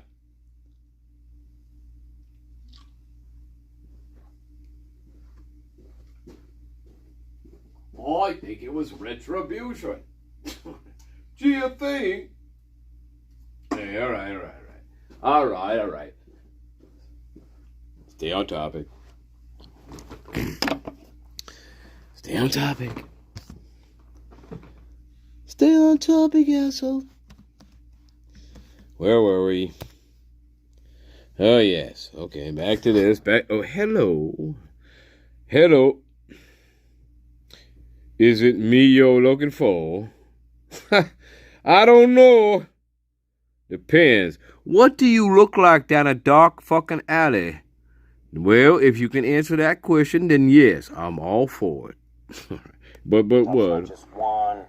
All electronics, it seems like they've kept of hers. Yes. Yeah. So, and her bake records, the amount of records on Kaylee was probably, I think fairly to say, was more than the other victims. So, curious where that's gonna come. If we got her wallet.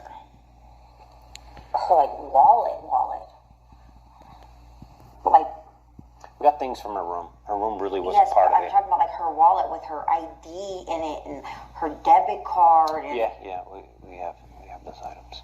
We have her ID. She had so many IDs. It's hard to. Yeah. We're trying to get her I phone. can't wait to get hers one day, someday. That's all still in evidence, obviously. Some people got backups, but we never got one. There was more complications with Kaylee's phone. I don't want a parent to think that, I feel even worse than when you go through this to Ooh, think this that, guy. you know, Oh my my God. girl said something that What's wrong with caught that? him off guard. And he Hey, said that baby, before, what's just wrong a with part that of it. thing? That's a cancer inside you. Cancer. Including the new Range Rover. Oh, yeah. Hey, that's very important. My girl said Oh, yeah, that's something the hex hat. caught him off guard. Almost forgot These about other the hex. people are just a part of it. That's a cancer inside you. Including the new Range Rover Kaylee Gonzalez had purchased just 2 days before her murder. Kayla was just at home, and she was talking about her car, that she was pretty excited. Kaylee's father, Steve, fears that instead of evidence mounting, it's questions. Mainly, who did this, why, and who was the target. Do you think that Kaylee specifically was targeted? It's a fear of mine.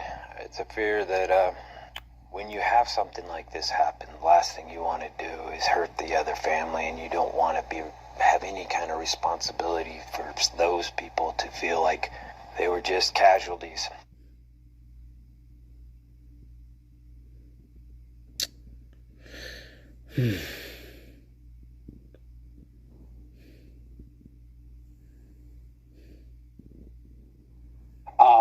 In terms of what you understood about your sister's life, was there any threat that she had ever had? Was there anybody who was coming after her on social media? Did she have a past, a problem with a boyfriend? God. Anything to inform why somebody It's the corpse bride. Get it away from me, Mrs. Dawn. The corpse There's bride. nothing. Investigators telling ABC News Kaylee made several comments to friends and family about a possible stalker. I mean, did she ever talk to you?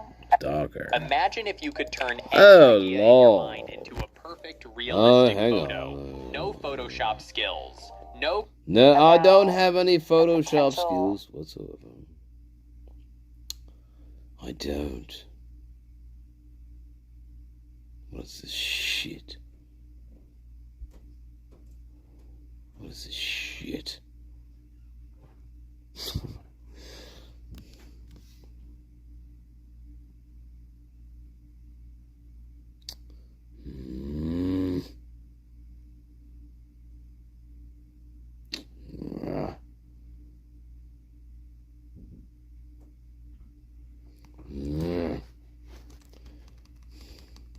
Hang on.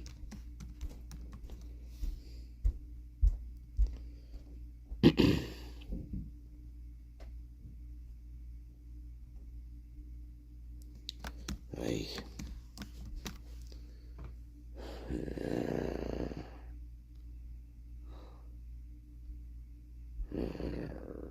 All right, I give it. I'll do this. I'll do this with you. I'll do this with you. Oh God, whatever. Here we are. Fuck off. Stalker or somebody that made her uncomfortable? Stalker. She did. She did. Why would police have a problem with people knowing that Steve had been to Walmart? One of the things that you said Good night. last night about the two of them having fallen asleep in the same bed, that was new information. Is that the case, that they were actually in the same bed? To me, it wasn't new. The coroner had shared a bunch of information about there. There was some photos. If you knew the house design, you would have seen that there was a picture of Kaylee's bed, and it was made. There was nothing in there. So it was kind of a process of elimination. If you'd been in the home, if you knew the inside information, like I knew that was my daughter's room. So to me, it had been out, but I'm sure they're not happy with me saying that. And I didn't mean to say something that was supposed to be on the wraps. But of course, I've told them, you got to work with me. You got to tell me what to say and what not to say, and I'll listen. But sometimes they're scared to give me those advices, and I understand. Let me ask you, because of something that you said when you spoke with Lawrence Jones. You know, do you believe that people on this campus know something that the rest of us don't know? Do you think that there was a stalker involved in this case? I don't think it matters what I particularly feel. I just want them to follow the evidence. I think even people who think they don't have information, I know people have been scared to share stuff because of there may be a alcohol or drugs or something in the background. I've tried to work with them to let everybody know that that's not what they're working on. But I've definitely heard from people that they're scared to submit stuff. It could be a party. It could be anything around that neighborhood within that time that could help us. And I think that community is going to solve this case just as much as those officers in that room. I have leaked footage. I've seen things that they may have not seen. Something that's not there might tell us just as much as something that is there. And so it might not have to be a person walking by or a speeding car or, you know, whatever it is. If there's nothing in the video, we also want to know about that. And that could help us paint that picture. I have leaked footage. I've seen things that they may have not seen. I know for a fact the path that this white cilantro, this... Okay, all right, hell yeah. I was like, is that a secret move I don't know about? Cilantro. Okay, fair enough. All right, fair, I get it. First question is always just, how are you and your family doing? Well, it's a bit of a narrative change. You go from hunting, looking, poking, like you always see these shows where it's somebody that you know, somebody close, somebody you trust. The significance of the moth is change. Caterpillar into chrysalis or pupa, and from thence into beauty. Our belly wants to change too.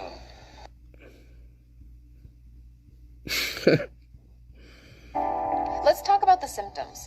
How do we know if we're being affected by depersonalization or derealization? The Mayo Clinic lists the symptoms of depersonalization as feeling outside of yourself, like you're watching your thoughts or feelings. His plan, he was planning it out right then and there. As they were eating, he was planning on their murder. Right then and there. I mean, he was getting himself all hyped up, all dressed, packing his little bag. And our children know. What? Sickening.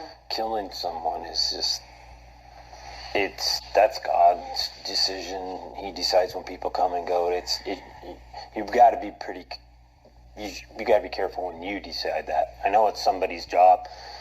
Next, you can have the sensation that you are a robot, or sensing you are not in control of your speech or movements. And I've heard from a lot of you that this is kind of the component of it that can make it embarrassing, or we can do and say things that we're just not really aware of.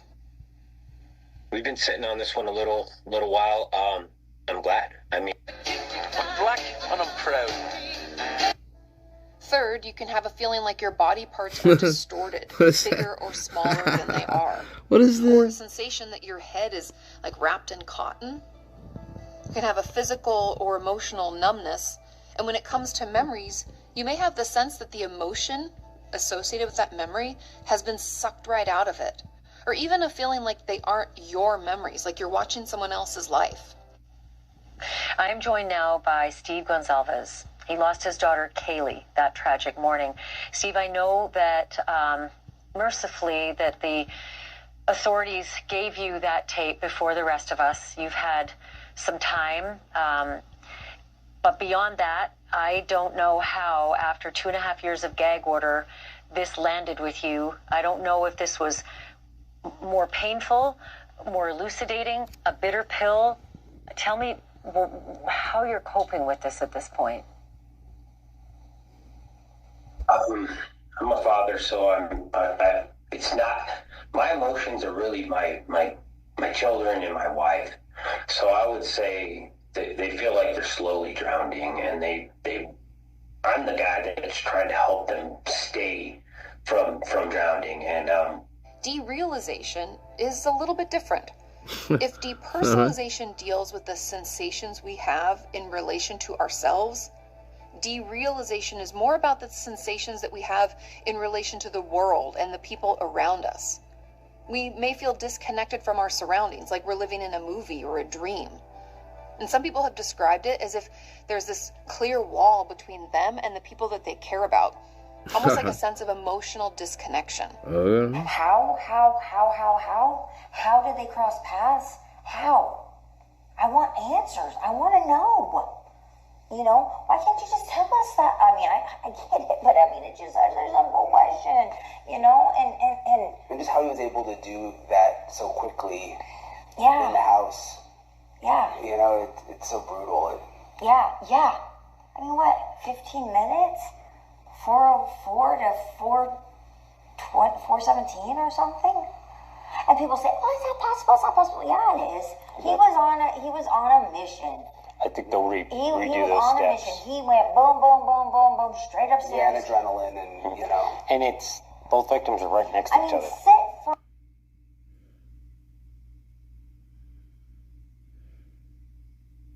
That was not for these officers. That was for a lawyer that was standing in between what the officers would like to release and what is actually being released. And I called that individual, and this was just about coming forward and saying that the profile is a male. You know, I feel like at a month we can rule that that's not going to hurt the case. It's pretty clear. Even, you know, the coroner said this was a very strong individual. 2 people had defensive wounds, overpowered those people. So I'm just trying to steer the conversation into a way. So I have another person who's going to school there. What's that? It's compounded hogwash. Bet those weight loss meds ain't FDA approved. Smells like Oh snake boy, oil. Horse? all right.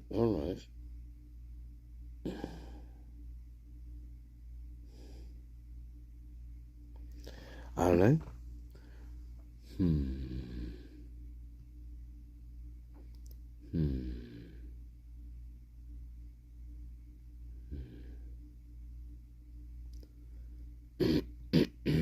It should be more like this. Should be more like this. Should be like this.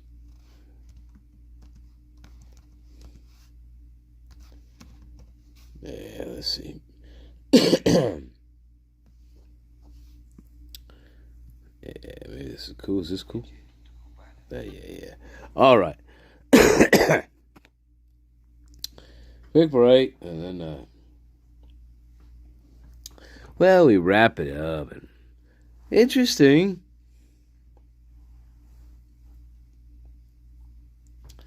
I don't know. Interesting. Well, maybe we'll finish that tomorrow. Maybe we'll finish that up tomorrow. Yes. All right. We coast on into the weekend. Hey, baby. Hey, guess what? Hey, we're one step closer to that weekend, baby. Remember, if you know where I'm at, you know what I'm saying. If it's Thursday night, baby, look, we're one step closer to freedom. If we work these hours, you know what I'm talking about. I'll go right back to the beginning of this live stream. And remember, those who don't work those hours, they're like, get the fuck out of my fucking face. You're a fucking retard. My hours, I feel like I'm living on a whole other goddamn fucking planet. All right. And guess what? Like, sometimes I get visited by little fucking green aliens, okay? You fucking cocksucking bastard.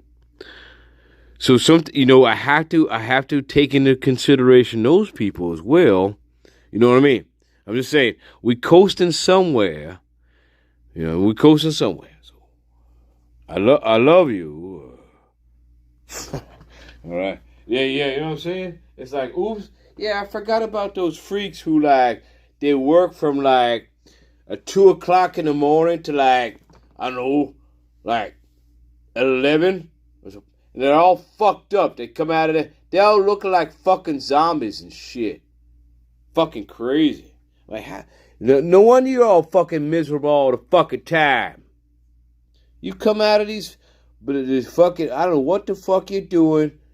Fucking, I don't even want to know what the fuck you're doing half the time, but whatever.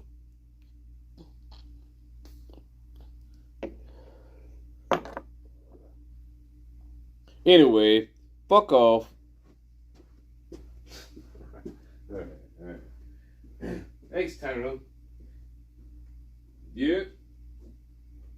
You have a lot of insight tonight, don't you? Huh, Tyrone? You seem to have a lot of, you feel like you want to share your insight a lot tonight. Isn't it weird, huh? It's a little weird. Yeah, well, maybe. I don't know what I said. Fuck you. I don't know. Maybe there's a side here. There's a side here.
It's all right.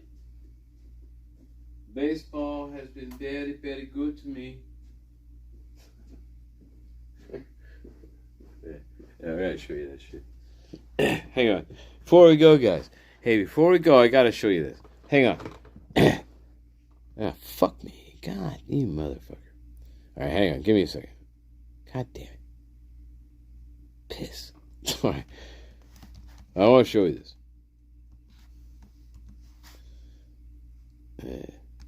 Fuck. I hate this goddamn thing. I hate this computer.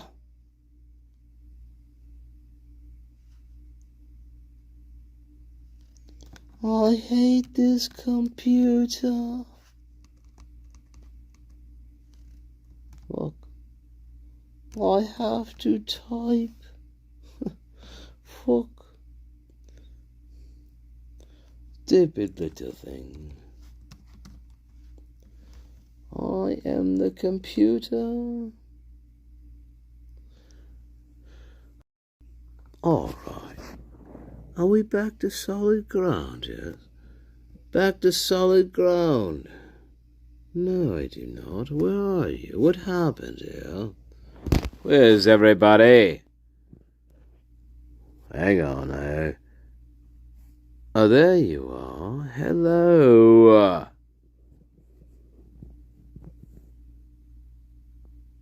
Nasty Nate. Welcome, Nasty Nate. Hello. Fuck my phone, going to die.